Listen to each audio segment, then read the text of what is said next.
Bismillahirrahmanirrahim. Yang terhormat Bapak Sunawan SPD MPD selaku fasilitator, yang terhormat teman-teman CGP, Assalamualaikum warahmatullahi wabarakatuh.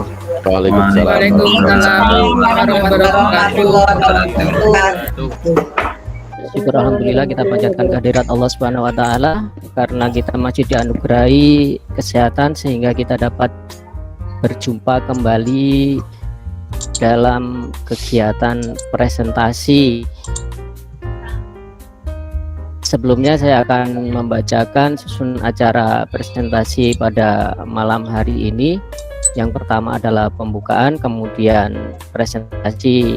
Yang ketiga adalah sesi pertanyaan, di mana dalam sesi pertanyaan nanti terbagi menjadi 2 termin, yaitu 2 pertanyaan dan 1 balikan. Kemudian acara yang keempat tanggapan positif, kemudian yang kelima kesimpulan yang nantinya akan dibacakan oleh Notulen. Kemudian yang terakhir adalah penutup. Sebelumnya marilah kita buka acara presentasi ini dengan bacaan basmalah bersama-sama. Bismillahirrahmanirrahim.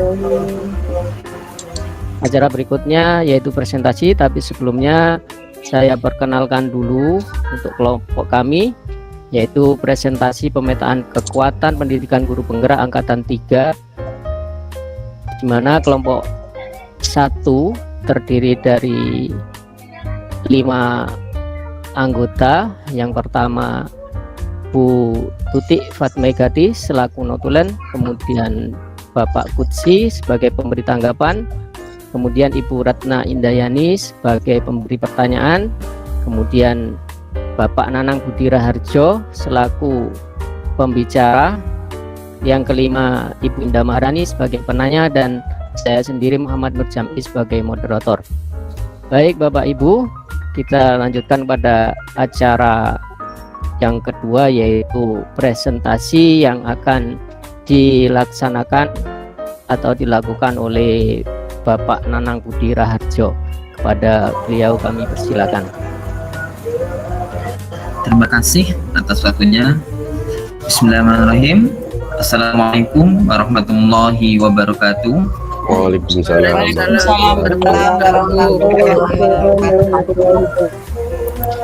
Alhamdulillahirrahmanirrahim.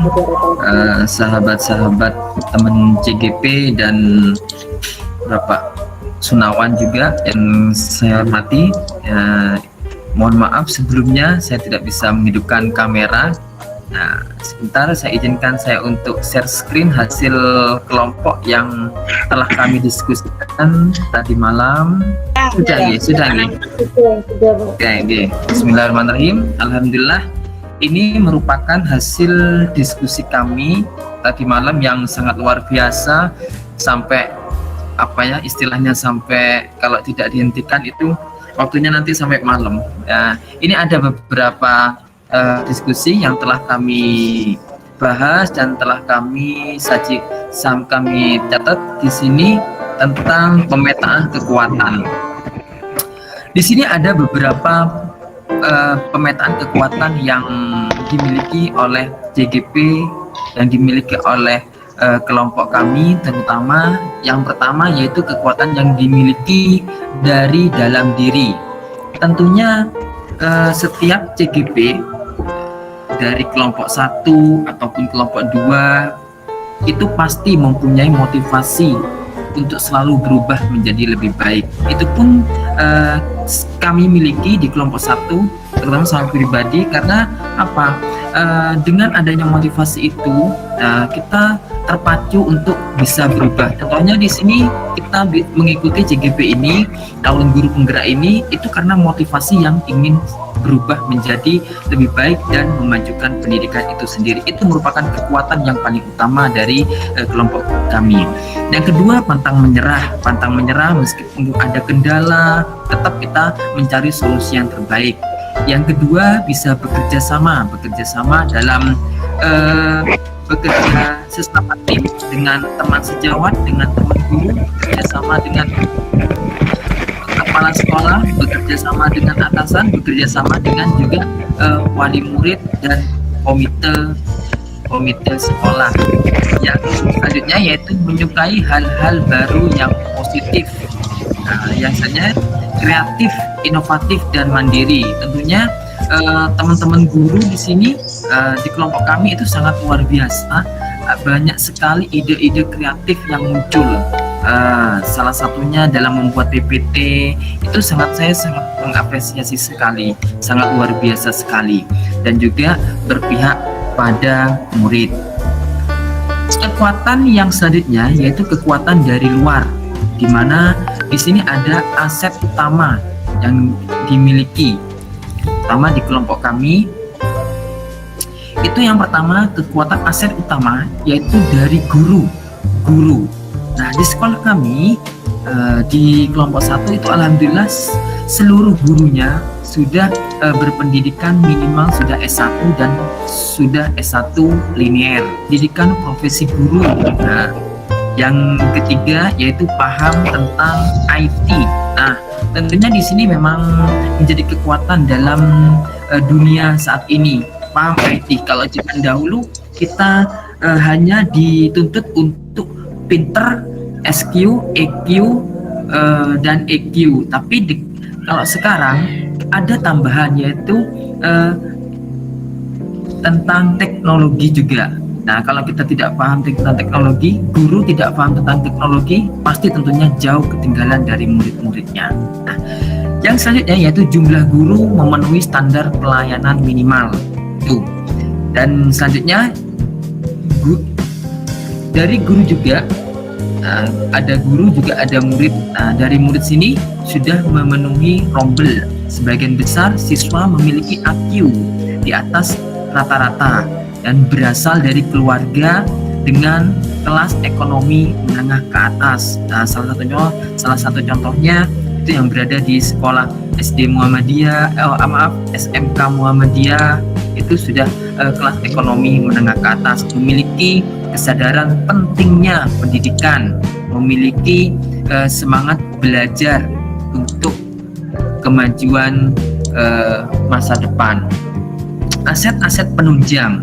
Aset-aset penunjang, salah satu aset penunjang yang sangat penting di sekolah yaitu lokasi yang strategis, terutama di sekolah kita itu terletak di tengah kota, jadi sangat mudah untuk dijangkau. Nah, sekolah memiliki fasilitas yang lengkap.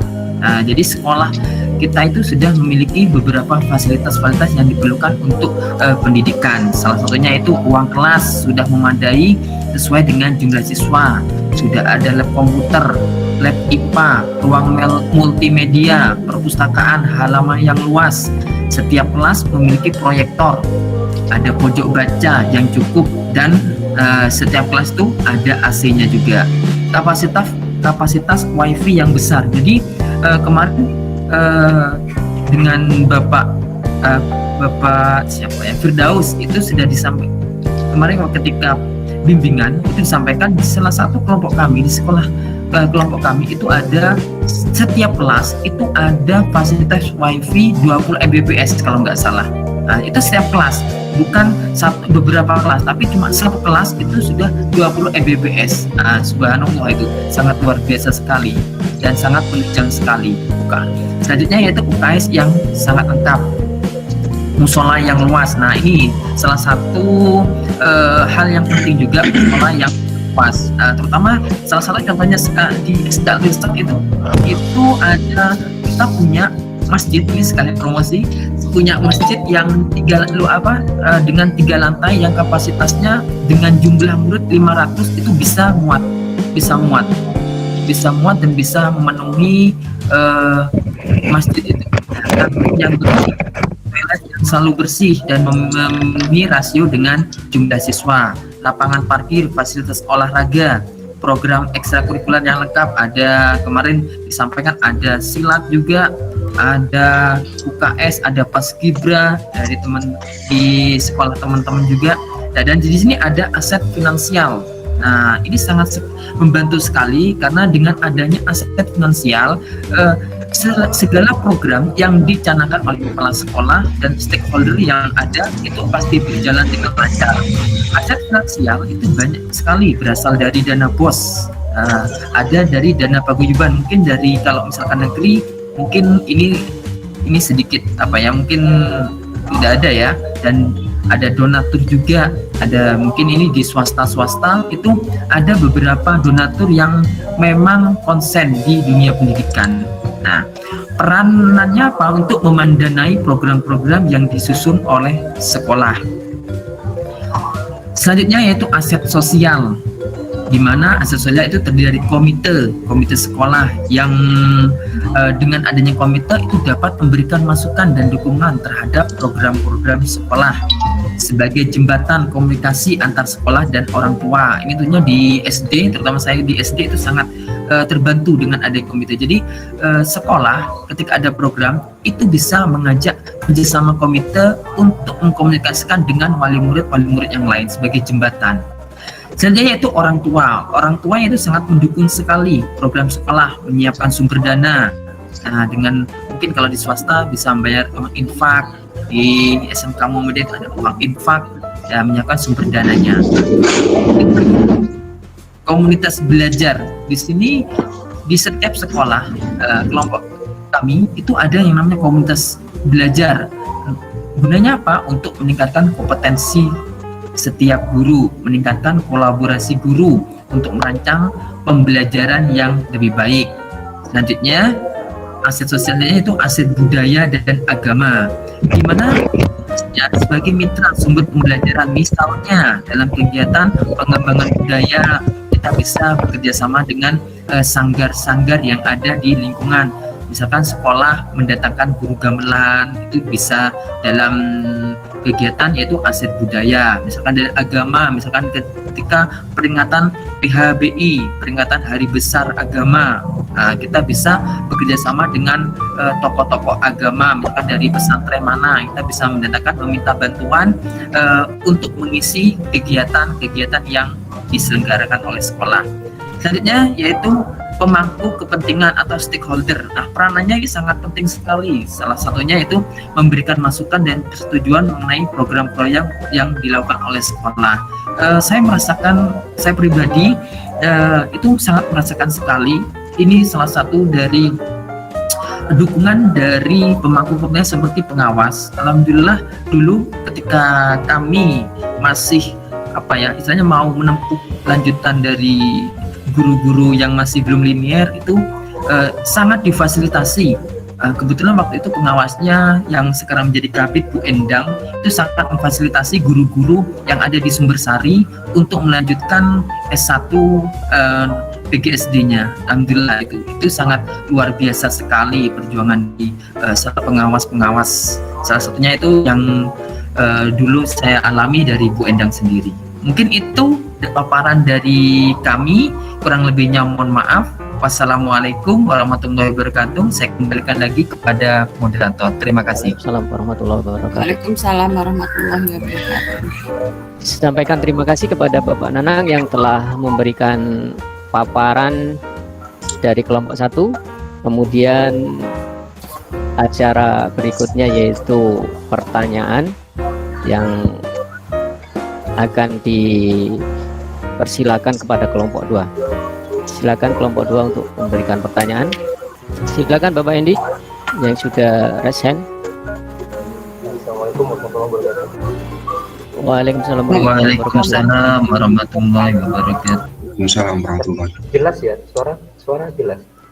Kurang sedikit Bapak Endi. Oke. Kalau kayak gini sudah jelas? Halo? Ya, cukup. Terima kasih. Terima kasih saya sampaikan kepada Bapak Nanang atas presentasi yang luar biasa, promosi yang sangat bagus, yang memiliki aset penunjang yang sangat luar biasa, berbanding terbalik dengan di sekolah kami yang memiliki 3 ruang untuk 6 kelas. Jangan gitu. Kedepannya kita bisa memiliki fasilitas penunjang seperti yang Bapak tadi. Alhamdulillah, insya Allah, amin. Pertanyaan saya tentang kekuatan yang dari luar mengenai guru. Tidak semua sekolah gurunya sudah sertifikasi dan juga ada yang sokwan juga. Biasanya sekolah yang memiliki guru yang sangat banyak itu ada gap, istilahnya itu berpeta-peta. Ada seorang guru yang hanya mau berteman dengan ini saja. Kadang ada yang PNS tidak mau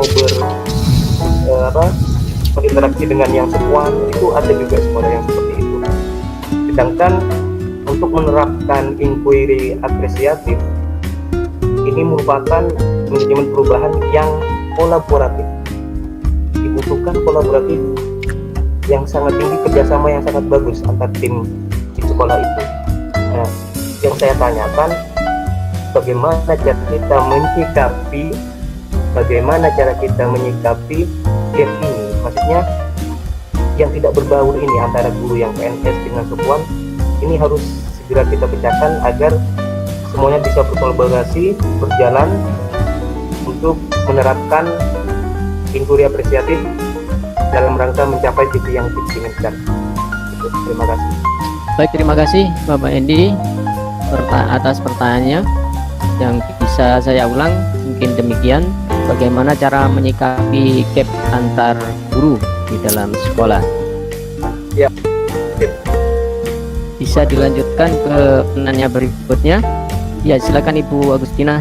Ya, terima kasih Bapak Muhammad Nur Jam'i atas kesempatannya bagi kelompok 2 untuk bertanya. Yang akan saya tanyakan adalah ini kan mengenai visi pendekatan perubahan inquiry apresiatif ya.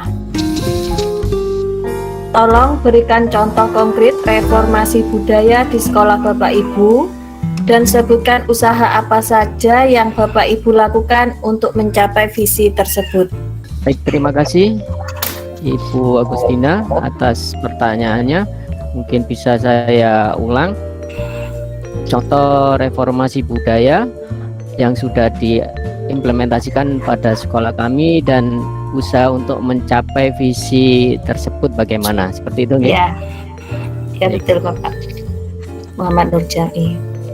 Baik, kami akan meminta waktu untuk mendiskusikan dengan kawan-kawan kami. Pak Nur Jam'i. Iya, Bu Tuti. Oke, ini pertanyaannya Bendi itu mengena ke saya tepat karena saya ini sukuan. Saya ini sukuan di SD yang sangat besar, jumlah gurunya 60 dan memang sering terjadi gap. Jadi cukup cocok sekali ini. Ini pengalaman nyata. Nah, kalau untuk gap itu memang namanya dalam bekerjasama dalam bersosialisasi itu pasti ada. Nah, sukuan itu memang cenderung dilihat stereotip kurang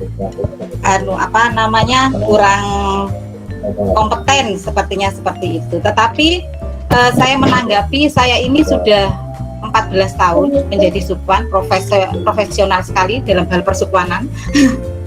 Nah, ini saya menanggapi seperti itu dan teman-teman ini santai gitu. Memang dalam hubungan itu ada yang namanya unggah-ungguh. Kebanyakan PNS di tempat kami itu sepuh. Jadi memang harus disikapi, ya namanya sama orang tua, bersikapnya bagaimana. Untuk menghindari gap, ya tumbuhkan sikap positif di sukuannya tersendiri, di sukuannya itu tadi, bagaimana dia itu menempatkan dirinya sesuai dengan posisinya, tempatnya di mana, dan membuktikan dirinya itu memang tidak seperti yang dianggap misalnya negatif ya, tidak punya kemampuan, makanya tidak kena PNS, tidak seperti itu, tapi ditunjukkan memang dia mampu mengajar, mungkin masih belum rezeki. Ini contoh saya sendiri, dalam mengajar saya memang menunjukkan kedisiplinan di sekolah dan berusaha mengembangkan diri seperti ini, mengikuti guru penggerak, mengikuti PPG, seperti itu.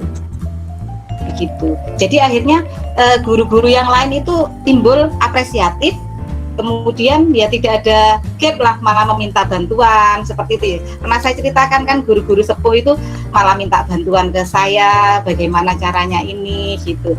Memang tidak boleh sama sekali kalau ada sesuatu yang negatif kita sikapi negatif, tambah akhirnya gap. Jadi ketika ada yang negatif ya gimana kita di bawahnya sambil ngerangkul pelan-pelan seperti itu.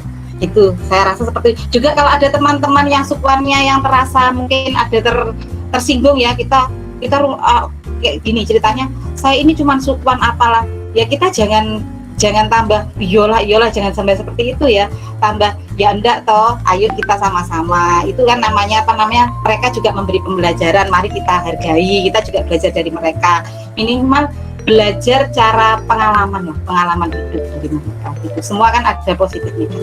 Saya rasa seperti itu, matur nuwun. Baik, terima kasih Bu Tuti Fatmegati. Saya ingin memperjelas mungkin tanggapannya, yaitu kita harus memiliki unggah-ungguh, kemudian berpikiran positif, intinya seperti itu. Kemudian mungkin ada tambahan lagi, silakan Ibu Indah Maharani. Baik, terima kasih atas kesempatannya. Mungkin saya akan menambahi apa yang sudah dijelaskan oleh Bu Tuti tadi, bahwa ya benar, mungkin bahwasanya sama-sama harus bisa menempatkan diri seperti itu mungkin ya, dan kita harus saling merangkul, baik itu entah itu PNS ataupun GTT. Dalam dunia pendidikan kita itu sama, hanya mungkin statusnya di BKN itu yang berbeda. Kalau PNS itu sudah tercantum di BKN, mungkin kalau masih GTT masih tercantum di daerah, seperti itu saja. Tapi untuk intinya dalam dunia pendidikan, seorang guru itu tidak memandang dia itu seorang PNS ataupun dia itu GTT. Jadi untuk mengatasi gap ini, marilah kita berpikiran terbuka, kita saling menerima, tidak memandang status. Kita belajar dan kita berkolaborasi itu tidak memandang status mereka itu apa dan mereka siapa, tetapi bagaimana mereka hasil capaian yang mereka capai itu bagaimana. Tidak memandang statusnya, tetapi hasil capaiannya. Misalkan, Bu itu pintar menggunakan pintar berkreasi dengan menggunakan IT, tidak memandang dia itu dia GTT. Jadi kita ya misalkan yang PNS merasa aku PNS mungkin gengsi untuk meminta bantuan, tidak seperti itu. Jadi dalam dunia pendidikan kita tidak memandang dia itu PNS ataupun GTT. Nah, mindset seperti itu yang harus kita hilangkan dalam dunia pendidikan agar tidak terjadi gap, Pak Hendy. Jadi intinya kalau saya menggarisbawahi tadi, untuk mindset mengatakan saya GTT, saya PNS seperti itu harus kita hilangkan dari mindset kita, karena sejatinya kita adalah pendidik. Demikian, terima kasih. Baik, terima kasih Ibu Indah Maharani. Intinya bahwa kita harus menanamkan pola pikir atau mindset kolaborasi, bahwa di dalam dunia pendidikan bahwa dudukan kita atau status kita sebagai guru itu sama, tidak ada ASN, tidak ada PNS ataupun honorer. Silakan Bapak Hendy. Oke. Terima kasih Ibu Indah dan Bu Tuti sebagai Fatmegati yang sudah mengalami langsung ini. Sekarang Ibu Tuti sudah menjadi sukuan yang profesional. Malam ini malam Jumat, insya Allah kedepannya Ibu Tuti akan menjadi guru PNS bersertifikasi dan profesional. Amin. Amin ya rabbal alamin. Saya sangat jelas atas jawaban dari kelompok 1. Kita harus sudah memang berkolaborasi, itu sangat penting untuk kedepannya. Semoga kita bisa mewujudkan impian Ki Dewantara. Terima kasih. Minta waktunya Pak Nur Jam'i sebentar buat Pak Hendy tadi dan teman-teman yang sudah mendoakan. Terima kasih, saya sangat terharu sekali ya. Terima kasih banyak. Semangat. Amin. Semuanya. Baik. Insyaallah. Kita lanjutkan pada baik. Terima kasih Bapak Hendy. Kita lanjutkan pada sesi pertanyaan yang kedua untuk jawaban pertanyaan kedua dari Ibu Agustina pada kelompok 1. Silakan untuk memberi jawaban. Silakan Bu Ratna Indayani. Baik, terima kasih Pak Nurjaki atas waktunya. Saya akan mencoba menjawab dari pertanyaan Ibu Agustina, yaitu contoh informasi konkret budaya di sekolah, kemudian usaha apa untuk mewujudkan visi tersebut.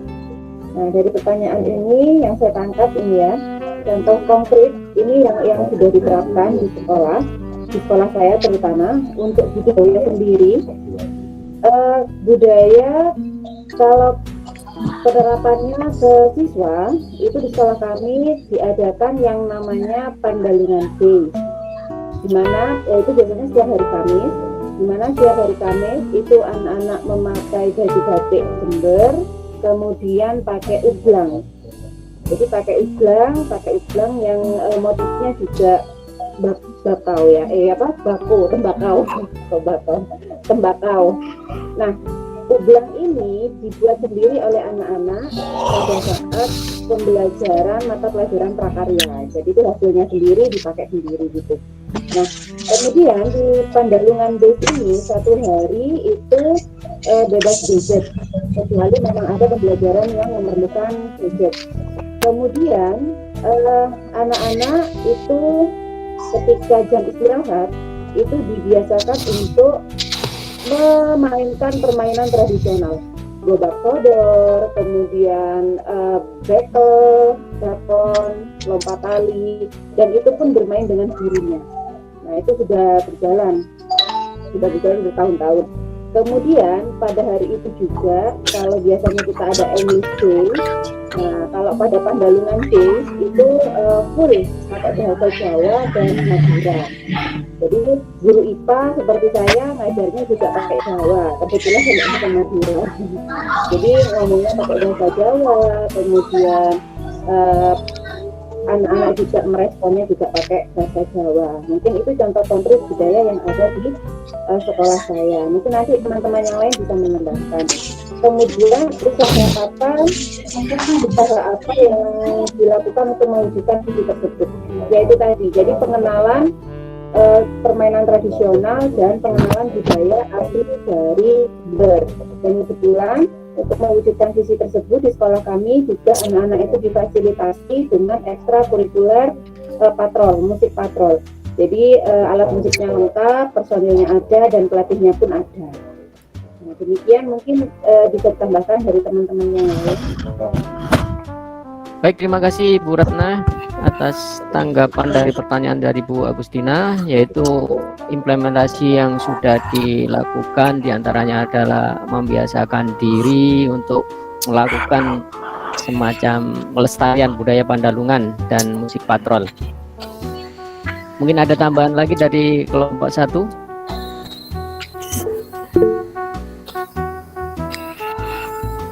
Sudah cukup, silakan untuk Bu Agustina untuk memberi tanggapan atau balikan. Iya, terima kasih atas jawabannya Bu Ratna Indayani. Jawaban yang sangat bagus dan menginspirasi untuk semua. Dan terima kasih, jawabannya bagus. Baik, terima kasih. Terima kasih Bu Agustina. Acara berikutnya yaitu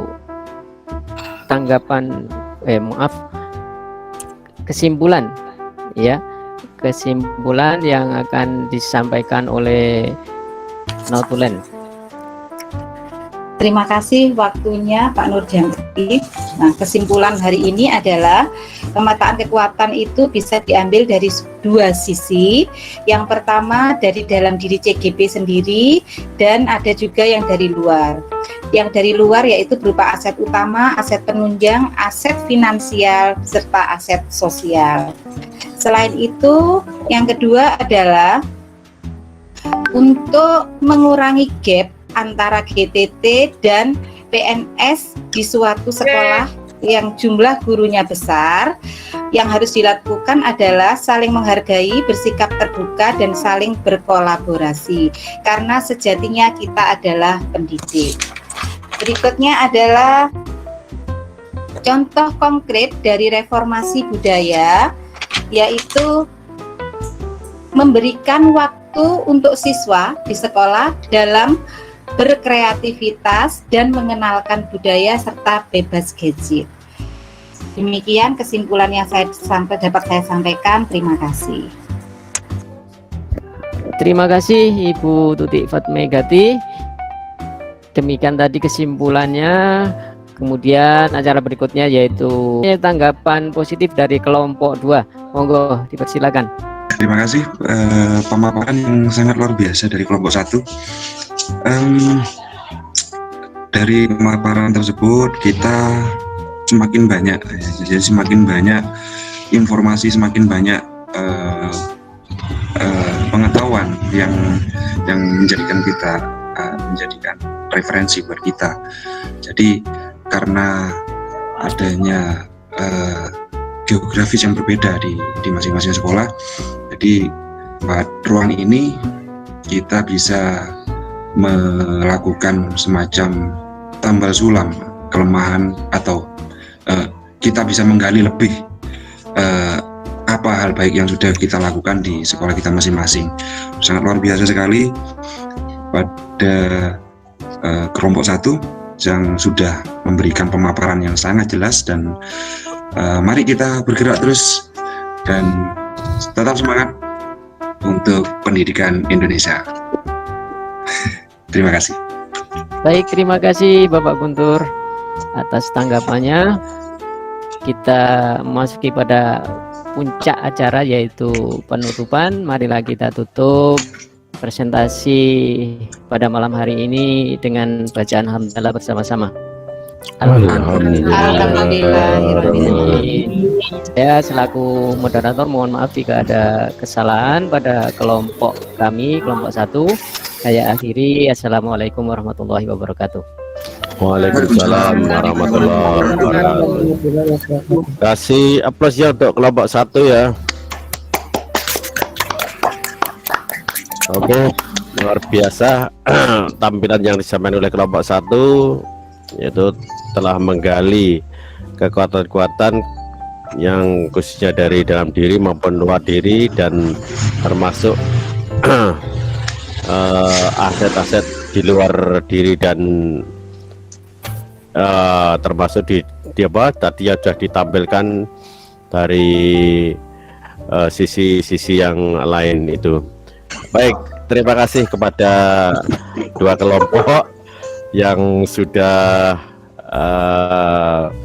menyampaikan presentasinya. Luar biasa. Tadi sudah dipaparkan ya tentang kekuatan-kekuatan tersebut ya. Di sini saya ingin kembali menengok ke belakang tentang motivasi dari diri dalam, khususnya bagi teman-teman CGP semuanya. Izin share screen dulu ya. Ini yang saya sampaikan tadi ya, motivasinya teman-teman CGP ya yang ada pada diri bergerak. Asalnya itu motivasi itu dibedakan ada 3 ya. Yang pertama motivasi bawah sadar, yaitu dorongan untuk bertindak yang pada hakikatnya terselubung bagi yang bersangkutan, tetapi dapat ditelusuri melalui perilakunya. Jadi walaupun meskipun bawah sadar, kita tuh dari perilakunya kita tahu. Kemudian yang kedua motivasi ekstrinsik, yaitu dorongan yang datanya dari luar diri seseorang. Jadi dia dapat motivasi karena dorongan dari luar. Kemudian yang ketiga adalah motivasi intrinsik, yaitu dorongan atau keinginan yang tidak perlu disertai perangsang dari luar. Nah sekarang apa motivasinya menjadi guru penggerak? Nah ini ya, jenengan sampai pada sekarang ini sampai pada pembekalan ya. Pada pembekalan ini adalah karena motivasi kan, karena motivasi. Yang jelas yang pertama ingin menggali potensi diri untuk dapat berbagi praktik baik dalam ekosistem terdekat, utamanya yaitu sekolah. Jadi saya ulangi, ingin berbagi praktik baik. Baik. Ya. Ya. Dengan teman-teman sesama CGP kita kan berkolaborasi ya, saling tukar pengalaman baik dan sebagainya melalui pendampingan ya yang dilakukan oleh PP-nya masing-masing, kemudian di pendampingan di lembaganya masing-masing dan seterusnya. Akhirnya disitulah tercipta suatu praktik baik yang nantinya dapat khususnya ya di sekolah atau di ekosistem terdekat yaitu sekolah. Kemudian yang kedua, mengembangkan kemampuan dalam melakukan kepemimpinan dalam pembelajaran. Nah, ini kemampuan melakukan kepemimpinan dalam pembelajaran. Ini tugasnya CGP ya, menjadi pemimpin dalam pembelajaran itu seperti apa. Sudah kita kupas banyak tentang kemampuan kita dalam melakukan kepemimpinan dalam pembelajaran. Berikutnya yang ketiga, menjadi bagian perubahan pendidikan ke arah yang lebih baik. Jadi Anda semuanya ini nanti menjadi bagian perubahan ya. Ikut ambil bagian atau ikut andil di dalam perubahan-perubahan pendidikan, khususnya perubahan yang ke arah yang lebih baik. Berikutnya, motivasinya guru penggerak itu adalah meningkatkan kualitas diri ya, meningkatkan kualitas diri. Kita kompetensi harus kita tingkatkan ya. Kita harus belajar dan belajar. Tidak boleh kita sudahlah aku cukup puas sampai di sini aja. Ya, itu hal yang kurang ya menurut saya, belum dapat dikatakan termotivasi. Jadi meningkatkan kualitas diri sehingga dapat menjadi pribadi maupun guru yang bermanfaat bagi lingkungan terdekat. Ya, lingkungan terdekat siapa? Ya teman sejawat kah, ya sekolah kah, ya dan lain sebagainya, semua stakeholder yang ada di sekolah tersebut. Yang kelima, memperoleh wahana untuk belajar berkaitan dengan memerdekakan pembelajaran. Ingat ya, memerdekakan pembelajaran. Murid ya harus dianggapnya sebagai sosok ya, sebagai sosok yang perlu diberikan kebebasan ya untuk mengeksplor yang ada pada dirinya. Kita jangan kekang, kita jangan kamu harus gini, kamu harus begitu dan sebagainya. Merdekakan dia. Pembelajaran yang baik adalah pembelajaran yang bisa bikin murid itu senang ya, bukan pembelajaran yang baik itu pembelajaran yang bikin murid itu merasa terbebani ya, merasa terbebani. Kasih contoh aja ya, yang kemarin ini maaf, ini yang di CGP di sini itu udah ada yang melakukan yang saya katakan ini ya. Yang kemarin itu di suatu kelas ya, anak-anak silahkan buka halaman 20 ya, kerjakan nomor 1 sampai 100 ya, kemudian ditinggal keluar, gurunya rokokan di teras misalnya. Itu dulu ya. Dan ini tidak ada yang di pertemuan ini tidak ada yang melakukan ini ya. Alhamdulillah ya bagus ya. Jadi seperti itu. Jadi jangan sampai itu terjadi. Jadi kita harus menggali potensi, kemudian mengarahkan, menuntun ya, kemudian mewadahi ya apa potensi-potensi yang ada dalam diri murid atau siswa tersebut, seperti itu. Kemudian yang keenam, mengetahui berbagai kekuatan maupun kelemahan yang terjadi di lapangan ya. Jadi tadi sudah banyak dikupas ya, disampaikan kekuatan-kekuatan apa saja yang ada di lapangan itu ya, termasuk kekuatannya pada dirinya Anda sendiri, pada murid, kekuatan di yang lain ya. Tak kalah penting adalah ini juga yang mendukung kekuatan di sekolah ya. Artinya itu kalau yang sekarang ini yang mungkin yang relevan adalah kemitraan ya, kemitraan sekolah dengan misalnya konektivitas digital ya yang sekarang, karena ini banyak pembelajaran daring dan sebagainya. Ini penting ya. Kita harus ada kemitraan ini untuk memperkuat juga ya Karena dengan tidak adanya kemitraan ya, misalnya kita MOU dengan Telkom misalnya ya, lembaga itu MOU dengan Telkom ya, MOU-nya apa ya, dalam bentuk terkait dengan jaringan, terkait dengan fasilitas-fasilitas lain yang mendukung pembelajaran jarak jauh seperti itu.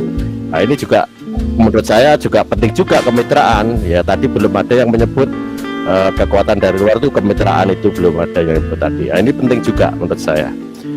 Kemudian yang terakhir yaitu pengembangan diri dan memperoleh pengalaman baru berkaitan dengan kegiatan guru penggerak ya, pengembangan diri ya, dan memperoleh pengalaman baru. Jelas ya, nanti teman-teman semuanya akan mendapatkan banyak pengalaman-pengalaman baru ya selama 9 bulan, sehingga itu nanti dapat diimplementasikan di lembaganya masing-masing.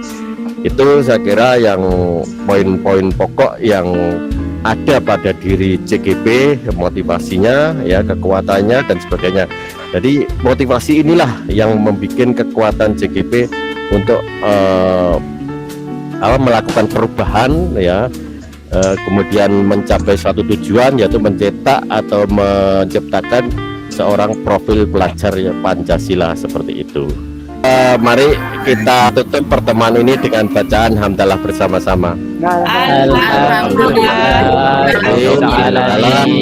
Wassalamualaikum warahmatullahi wabarakatuh. Waalaikumsalam warahmatullahi wabarakatuh. Terima kasih Bapak Nawal.